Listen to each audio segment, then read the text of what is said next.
स्वागत है दोस्तों आप सभी का हमारी यूट्यूब चैनल जीएस अड्डा ऑफिशियल में। दोस्तों आज हम इंडियन पॉलिटी में संघ एवं उसके राज्य क्षेत्र के बारे में पढ़ेंगे और भाग एक के बारे में समझेंगे, जिसके अंतर्गत अनुच्छेद 1 से 4 आते हैं। यूनियन और फेडरल में क्या अंतर होता है इस वीडियो में मैं आज आपको बताऊंगा और ट्रिक के माध्यम से सभी राज्यों के गठन को हम देखेंगे, जहां से बार बार प्रश्न जो है परीक्षा में पूछे जाते हैं। इस टॉपिक से आए हुए सभी एमसीक्यूज को टेस्ट में मैंने शामिल किया है, तो अंत में हम टेस्ट के माध्यम से सभी प्रश्नों को भी सॉल्व करेंगे। तो आइए शुरू करते हैं दोस्तों।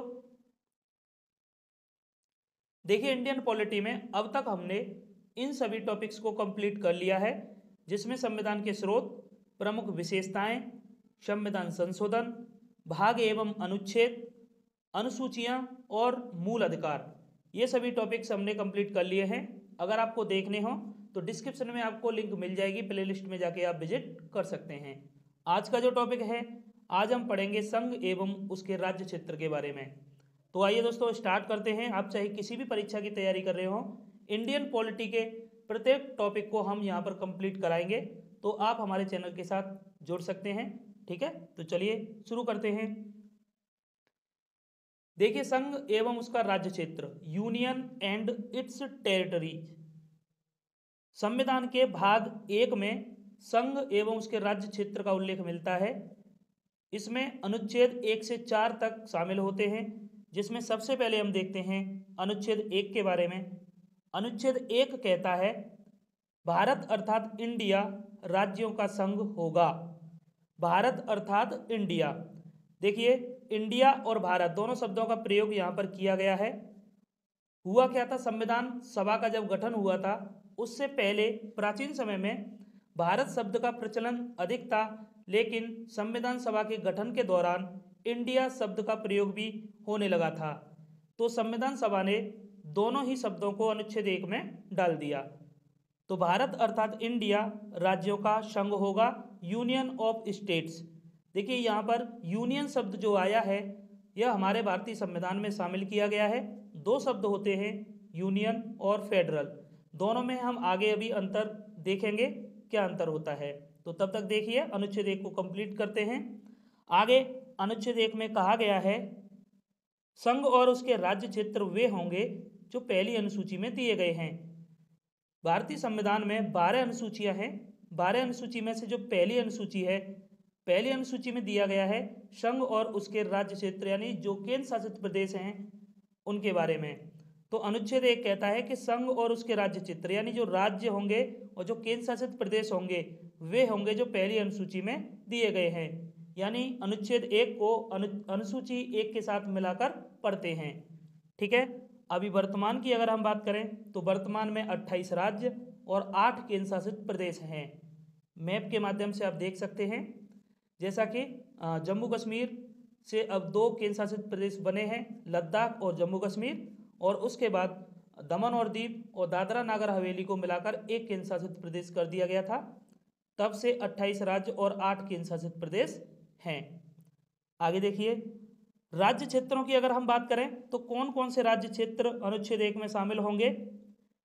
तो देखिए पहला राज्यों के राज्य क्षेत्र, ठीक है, जो स्टेट है जो राज्य है उसके राज्य क्षेत्र। दूसरा संघ राज्य क्षेत्र, जो केंद्र शासित प्रदेश है संघ राज्य क्षेत्र। और तीसरा अर्जित राज्य क्षेत्र, जो भी अर्जित राज्य क्षेत्र हैं जैसे कि सिक्किम या आगे जाके भारत सरकार के द्वारा कोई क्षेत्र विजित किया जाता है, अर्जित किया जाता है, तो उसको भी अनुच्छेद 1 में रखा जाएगा। जैसे सिक्किम हमारे भारत में शामिल हुआ था, ठीक है, अर्जित राज्य क्षेत्र के रूप में उसको शामिल किया गया अनुच्छेद 1 में। आगे अब देखिए यूनियन और फेडरल में क्या अंतर होता है, तो आइए समझते हैं। तो देखिए यूनियन का अर्थ हिंदी में होता है संघ और फेडरल का अर्थ भी होता है हिंदी में संघ, दोनों को संघ कहते हैं, लेकिन इंग्लिश मीनिंग दोनों अलग हैं, यूनियन और फेडरल। तो यूनियन में अगर हम बात करें तो यहाँ हम बात करते हैं अपने भारत देश की, और फेडरल में बात करें तो इसमें बात करते हैं अमेरिका की। तो अमेरिका के संविधान में फेडरल शब्द का प्रयोग किया गया है और भारतीय संविधान में यूनियन शब्द का प्रयोग किया गया है। देखिए दोनों में अंतर क्या होता है, तो अंतर देखें तो सबसे पहले भारत यानी यूनियन की बात करें तो यूनियन का अर्थ होता है कि भारतीय संघ राज्यों के बीच में कोई समझौता नहीं है।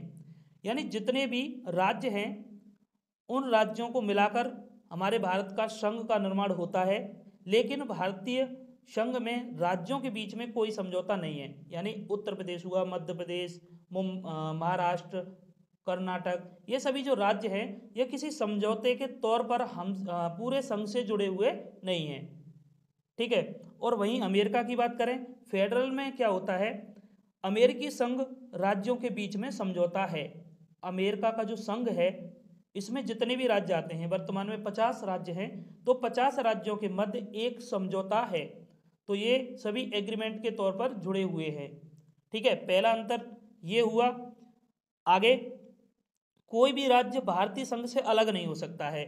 यानी हमारा जो भारत है, भारतीय संघ है, इसमें जितने भी राज्य हैं किसी समझौते के द्वारा नहीं जुड़े हुए हैं, तो इसमें से कोई भी राज्य भारतीय संघ से अलग नहीं हो सकता है। देखिए, संघ की ही ये एक विशेषता होती है कि संघ में से कोई भी राज्य अलग नहीं हो सकता है। लेकिन फेडरल जो होता है, फेडरल में कोई भी राज्य संघ से अलग हो सकता है, परंतु इतना आसान नहीं होता है। यहाँ पर अमेरिका में जितने भी राज्य हैं सब एक समझौते के द्वारा जुड़े हुए हैं, लेकिन कोई भी अलग नहीं हो सकता है। बहुत ही मुश्किल होता है, पहले से यह तय किया जाता है कि कोई भी संघ से अलग नहीं होगा। ठीक है। यूनियन की बात करें तो देखिए, संघ और राज्यों के बीच शक्तियों का बंटवारा है जिसमें संघ को अधिक मजबूत बनाया गया है।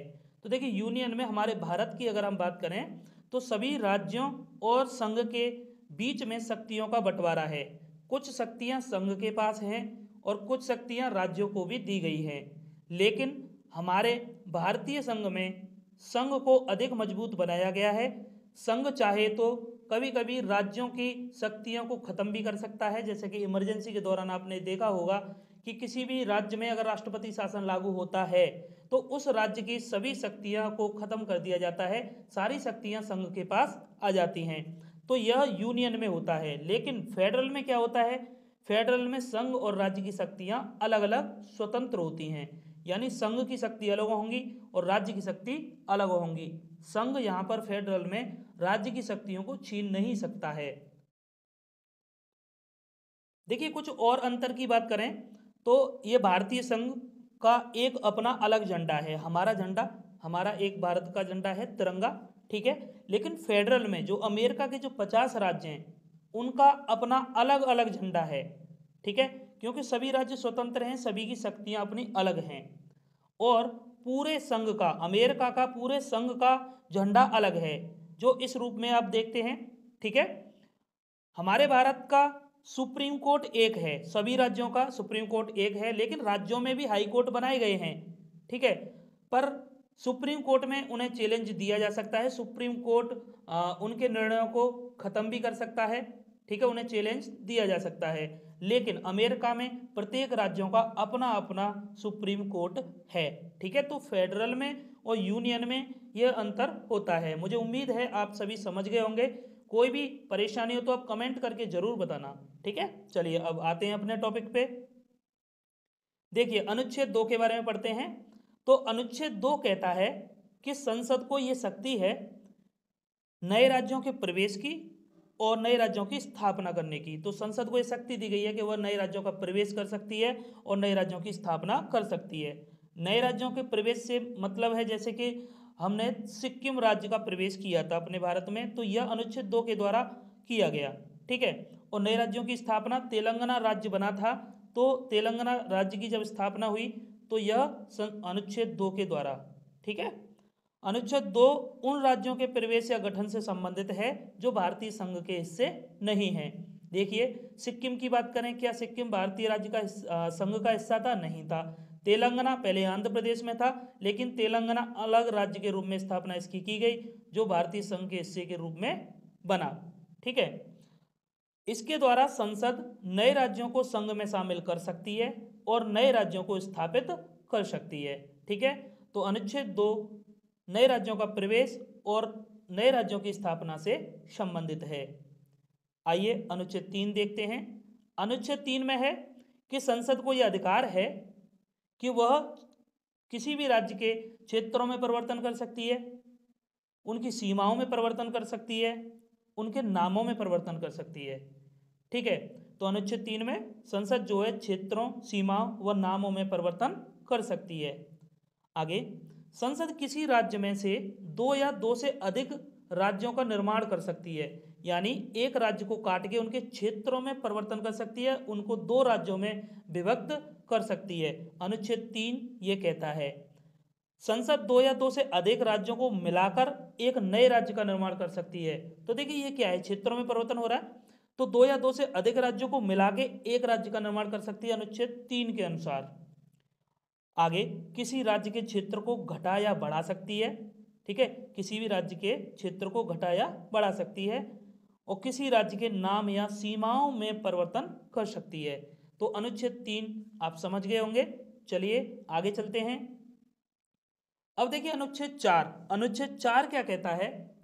अनुच्छेद 4 के अनुसार अनुच्छेद 2 जो हमने पढ़ा नए राज्यों का प्रवेश या गठन, अथवा अनुच्छेद 3 नए राज्यों के क्षेत्र, सीमा या नाम में परिवर्तन को संविधान के अनुच्छेद 368 के तहत संविधान संशोधन नहीं माना जाएगा।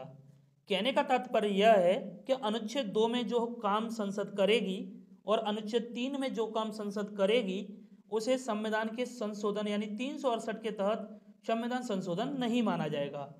अर्थात इस तरह का कानून एक सामान्य बहुमत और साधारण विधायी प्रक्रिया के जरिए पारित किया जा सकता है। यानी किसी भी क्षेत्र, सीमा या नाम में परिवर्तन करना है, राज्यों का प्रवेश करना है, गठन करना है, तो ये सब साधारण बहुमत और साधारण विधायी प्रक्रिया के द्वारा किया जा सकता है। इसके लिए संविधान संशोधन करने की कोई आवश्यकता नहीं है। तो अनुच्छेद 4 कहता है। ठीक है, आइए एक नोट पॉइंट देखते हैं। संविधान संशोधन कब होगा। जैसा कि भारत और बांग्लादेश के मध्य भूमि समझौता अभी हुआ था, जो हुआ था 100वें संविधान संशोधन अधिनियम 2015 के द्वारा। इसमें क्या हुआ था, इस समझौते के तहत भारत ने 111 विदेशी अंतः क्षेत्रों को बांग्लादेश को हस्तांतरित कर दिया, जबकि बांग्लादेश ने 51 विदेशी अंतः क्षेत्रों को भारत को हस्तांतरित कर दिया। क्यों किया गया, क्योंकि देखिए भारत और बांग्लादेश के बीच सीमा रेखा की लंबाई जो है वो है 40-96 किलोमीटर। तो इस जो सीमा रेखा में कुछ क्षेत्र इस तरीके से थे कि बांग्लादेश के क्षेत्र भारत के क्षेत्र में आ रहे थे और भारत के कुछ क्षेत्र बांग्लादेश की सीमा के अंदर आ रहे थे। तो सीमा को निर्धारित मतलब एक क्रमबद्ध तरीके से करने के लिए इन क्षेत्रों की अदला बदली की गई। तो देखिए इस समझौते के द्वारा क्षेत्रों की अदला बदली कर सीमा विवाद का हल निकाला गया। ठीक है, तो थोड़ी दिक्कत हुआ करती थी उस क्षेत्र में, क्योंकि बांग्लादेश का जो रीजन था हमारे भारत क्षेत्र की सीमा के अंदर आता था, तो सीमा के अंदर आएगा तो थोड़ा प्रॉब्लम क्रिएट होता है। तो ये विवाद चल रहा था, तो इसको समाप्त किया गया था। तो इसके लिए किया गया था संविधान संशोधन। जब किसी देश के साथ क्षेत्रों का आदान प्रदान अदला बदली की जाती है तो उसके लिए किया जाता है संविधान संशोधन। आई होप आप समझ गए होंगे। चलिए, और दोस्तों अगर वीडियो अच्छी लग रही है तो प्लीज़ लाइक कर दीजिए, कमेंट करके बताना, और अगर आपकी हमसे कोई नाराज़गी ना हो, दुश्मनी ना हो, तो प्लीज़ चैनल को सब्सक्राइब जरूर कर लेना। ठीक है, आप हमें सपोर्ट कर सकते हैं सब्सक्राइब करके। चलिए आगे चलते हैं। भाषाई आधार पर राज्यों का पुनर्गठन, आइए अब समझते हैं। तो आज़ादी के बाद जो हमारे सामने, हमारे देश के नेताओं के सामने एक चैलेंज था कि किस तरीके से भारत के राज्यों का निर्माण करना है, तो उसके लिए आधार चुना गया था भाषा का। क्योंकि हमारे भारत देश के अंदर भाषाई आधार पर बहुत सारे क्षेत्र बटे हुए थे, अलग अलग क्षेत्रों में अलग अलग भाषाएं बोली जाती थी। ठीक है, तो भाषाई आधार जब चुना तो उसके लिए कुछ कमेटियां बनाई गई थी। तो पुनर्गठन समितियां कुछ बनी, जिसमें पहली समिति थी भाषाई प्रांत आयोग, 1947 में ये बना था। अध्यक्ष थे SK धर।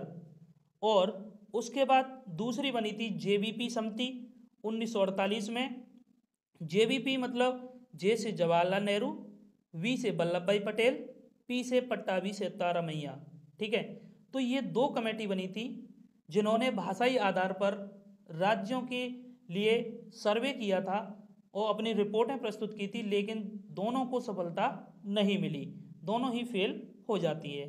ठीक है, उसके बाद क्या हुआ कि तेलुगु भाषियों के लिए भाषा के आधार पर अलग राज्य के गठन की मांग करते हुए एक व्यक्ति थे, इनका नाम था पोट्टी श्री रामुलु। ये जो थे आमरण अनशन पर बैठ गए थे और 56 दिनों के बाद 15 दिसंबर 1952 को इनकी मृत्यु हो गई। आमरण अनशन पर बैठे बैठे ये मांग कर रहे थे तेलुगु भाषियों के लिए भाषा के आधार पर अलग राज्य की। जब इनकी मृत्यु हो गई तो इनकी मृत्यु के बाद बहुत सारा हंगामा मच गया, जिसके दौरान 1953 में 1 अक्टूबर को आंध्र प्रदेश का गठन किया गया। तो तेलुगु भाषियों के लिए आंध्र प्रदेश का जब गठन हुआ, फिर उसके बाद भाषाई आधार पर राज्य बनाने की मांग चारों ओर से उठने लगी। फिर उसके लिए एक कमेटी बनाई गई थी, एक आयोग बना, राज्य पुनर्गठन आयोग 1953। और ये जो राज्य पुनर्गठन 1953 बना था आयोग, इसकी अध्यक्षता की थी न्यायमूर्ति फजल अली ने। इसको फजल अली आयोग भी कहते हैं। इन्होंने अपनी रिपोर्ट प्रस्तुत की थी 30 दिसंबर 1955 को, और 30 दिसंबर 1955 को रिपोर्ट आने के बाद 7वां संविधान संशोधन अधिनियम 1956 लाया गया, जिसे राज्य पुनर्गठन अधिनियम कहा गया। और मूल संविधान के जो राज्य थे, जो 4 श्रेणियों में बटे हुए थे, क ख ग घ, इनको समाप्त कर दिया गया और 14 राज्य और 6 केंद्र शासित प्रदेश बनाए गए। तो देखिए, ये 1956 के दौरान जो 7वां संविधान संशोधन आया, इसके बाद जो मूल संविधान में राज्यों की कुछ कैटेगरी थी क ख ग घ, इनको खत्म करके 14 राज्य और 6 केंद्र शासित प्रदेश बनाए गए। ठीक है, फिर यहाँ से सिलसिला स्टार्ट हुआ भाषाई आधार पर राज्यों के गठन का। आगे देखिए, अब हम समझते हैं प्रमुख राज्यों के गठन, जहाँ से प्रश्न जो है परीक्षा में बार बार पूछे जाते हैं। तो कुछ प्रमुख राज्यों को हम देखेंगे। सबसे पहले 1953 में आंध्र प्रदेश बना। पूछा जाता है भाषाई आधार पर बनने वाला पहला राज्य कौन सा था, तो वह था आंध्र प्रदेश। बहुत बार पेपर में पूछा गया है। 1960 में इसके बाद महाराष्ट्र से गुजराती भाषियों को गुजरात बनाया गया उनके लिए। ठीक है, और 1962 में गोवा, जो कि पुर्तगालियों के कब्जे में था, यहाँ इसके लिए ऑपरेशन विजय चलाया गया, जिसके बाद गोवा को अपने भारतीय संघ में शामिल किया गया। तब इसे यूटी में रखा गया था, यानी केंद्र शासित प्रदेश बनाया गया था 1962 में। आगे जाके 1987 में इसको पूर्ण राज्य का दर्जा दिया जाएगा, अभी देखेंगे। ठीक है, तो ऑपरेशन विजय ये भी पूछा गया क्वेश्चन कई बार कि ऑपरेशन विजय, यानी ये पूछा था कि गोवा को किस ऑपरेशन के द्वारा मुक्त कराया गया, तो ऑपरेशन विजय। आगे देखिए 72 की एमएमटी, ये एक ट्रिक है आपको कुछ याद राज्यों की स्थापना यानी गठन को याद कराने की। 72 की एमएमटी आप याद कर सकते हैं, 72 की एमएमटी। ठीक है, एमएमटी मतलब आप ऐसे इस तरीके से याद करना कि एमएमटी की आती है घड़ी, तो 72 की घड़ी, 72 रुपये की घड़ी, किसकी घड़ी, एमएमटी की घड़ी। ठीक है, तो ये आपके माइंड में फीड हो जाएगा, तो यही आपको याद आएगा जब 1972 से पूछा जाएगा। तो देखिए 1972 में एम से मणिपुर, एम से मेघालय और टी से त्रिपुरा, इन 3 राज्यों का गठन हुआ था 1972 में। आइए आगे 1975 में देखिए सिक्किम को हमारे भारतीय संघ में मिलाया गया था 1975 में। तो ये आपको याद रखना है, ये काफ़ी महत्वपूर्ण है क्योंकि ये बाहरी क्षेत्र था जिसको भारतीय संघ में शामिल किया गया था, इसलिए इसका प्रश्न जो है परीक्षा में अधिक आता है। गोवा चल रम पीते हैं, चलिए इससे याद करते हैं, गोवा चल रम पीते हैं। तो ये 1987 की बात है, जब गोवा, चल से अरुणाचल प्रदेश, रम से मिजोरम, ये 3 राज्यों का गठन हुआ था 1987 में। तो गोवा को यहाँ पर पूर्ण राज्य का दर्जा दिया जाता है। ठीक है, तो गोवा चल रम पीते हैं। आगे 36 उत्तर झार, ये देखिए यहाँ पर 3 राज्य आपको याद होंगे, 36 उत्तर झार। और इस ट्रिक से देखिए 36 उत्तर झार में जो राज्य हैं, इनसे प्रश्न जो है बहुत बार आया है। 2000 की बात है, 2000 में 36 से छत्तीसगढ़, उत्तर से उत्तराखंड, झार से झारखंड। तो छत्तीसगढ़ बना था 1 नवंबर को 2000 में, और उत्तराखंड बना था 9 नवंबर 2000 को, और झारखंड बना था 15 नवंबर 2000 को। ठीक है, तो तीनों राज्य जो आपको याद रखने हैं। आगे सबसे जो अंतिम देखिए 2014 में तेलंगाना राज्य बनाया गया। तो ये प्रमुख राज्य आपको याद रखने हैं। चलिए आगे देखिए दोस्तों, देखिए इंडियन पॉलिटी में टॉपिक वाइज और बहुत सारे एमसीक्यूज को कराया जा रहा है। तो यहाँ देखिए अनुच्छेदों से संबंधित हमने 40 प्रश्नों को यहाँ पर कराया, संसद से संबंधित 50 प्रश्नों को कराया, और भी दोस्तों बहुत सारे प्रश्नों को यहाँ पर हमने कंप्लीट कराया है।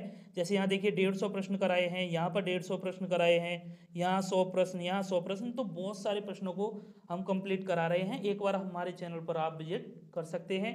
अगर आप हमारे चैनल के साथ जुड़े रहेंगे तो पॉलिटी से आने वाला प्रश्न आपका यकीनन गलत नहीं होगा, और जितने भी सेट कराए जा रहे हैं और टॉपिक वाइज भी एमसीक्यू हम काफ़ी करा रहे हैं। तो अब जुड़ना दोस्तों, देखना, चैनल को सब्सक्राइब जरूर करना। चलिए अब देखते हैं इस टॉपिक से आए हुए विगत परीक्षाओं में प्रश्न। तो पहला प्रश्न है आपके सामने, भारत एक है। तो देखिए भारत एक है, संघ राज्य, राज्यों का संघ, प्रांतों का संघ, या इनमें से कोई नहीं। तो बताइए भारत क्या है। अनुच्छेद 1 में ही कहा गया है कि भारत अर्थात इंडिया राज्यों का एक संघ होगा। तो ऑप्शन बी इसका राइट आंसर हो जाएगा। ठीक है। दूसरा प्रश्न है, भारत का संविधान भारत को कैसे वर्णित करता है। तो प्रश्न वही है, ठीक है, लेकिन लैंग्वेज दूसरी है। तो राज्यों का संघ, संघीय राज्य, एकात्मक विशिष्टताओं वाला संघीय राज्य, संघीय विशिष्टताओं वाला संघीय राज्य। तो बताइए भारत का संविधान भारत को कैसे वर्णित करता है।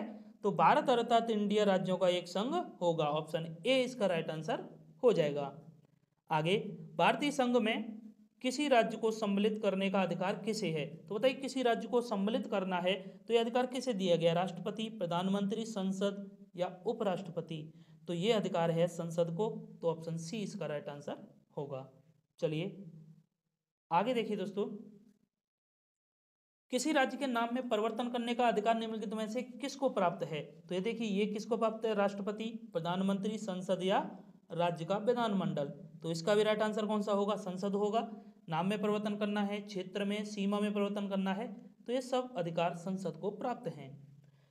आगे, राज्यों में पुनर्गठन संबंधी विधेयक को संसद में प्रस्तुत करने से पूर्व किसकी सहमति प्राप्त करना आवश्यक होता है। ये देखिए ये हमने थ्योरी वाले सेक्शन में कंप्लीट नहीं किया था। यहाँ देखिए, तो राज्यों में पुनर्गठन संबंधी विधेयक को संसद में प्रस्तुत करने से पूर्व किसकी सहमति प्राप्त करना आवश्यक होता है। तो इसका राइट आंसर जो होगा वह होगा राष्ट्रपति। तो देखिए राष्ट्रपति की पूर्व सहमति के बाद राज्य पुनर्गठन संबंधी विधेयक संसद में पेश किए जाते हैं। ठीक है।